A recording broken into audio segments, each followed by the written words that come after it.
To have a discussion about Fayetteville High basketball, it really starts with Don Trumbo. He was on the scene before even Coach Kretschmeyer. So in 1948, Don won the first state championship at Fayetteville.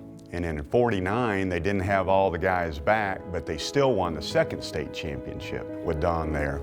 And then Fayetteville, the history of Fayetteville is we won 6 state championships. The first 4 had at least one Trumbo on it. That shows you the influence that Don Trumbo had on this basketball program. Don was 3 years older than I, maybe 3.5. He was about 6'4", 6'5", and well built, so he was quite a bit taller than a lot of the players.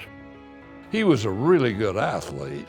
We didn't know the things that we know now about techniques, so a lot of it was just raw natural ability. And for Don Jr.'s high school team to win the state championship then was a really, really, really big deal, because they were a little school compared to a lot of the schools they had to play.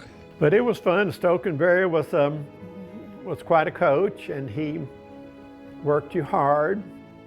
And I remember on the goals, he would put something inside the rim to make it more difficult to make a field goal.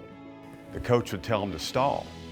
So Don would catch the pass out toward midcourt, put the ball on the floor, and he'd sit on it, daring the other team to come after him. That's Don Trumbo.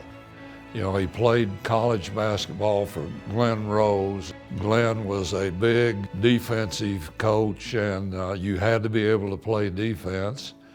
And Don was a really, really good defensive player.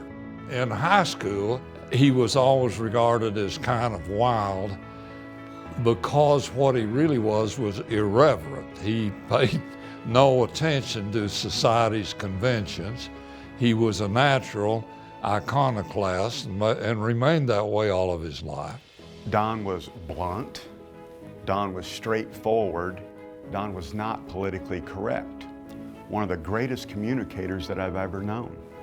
Don could say more in 5 words than a lot of people say in 100.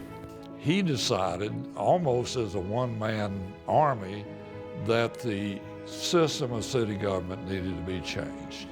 And in spite of opposition from the town's heavyweights, he managed to pass that. And he became the mayor. Doc Holliday claims the first thing he did as mayor is have every pigeon in town poisoned, but I don't know if that's true or not. He got along so well with the other members of the team. He was such a team player and he never said anything but nice things about his team members. I mean, he would talk about the guys he played with like, he just thought they were the most wonderful people in the world.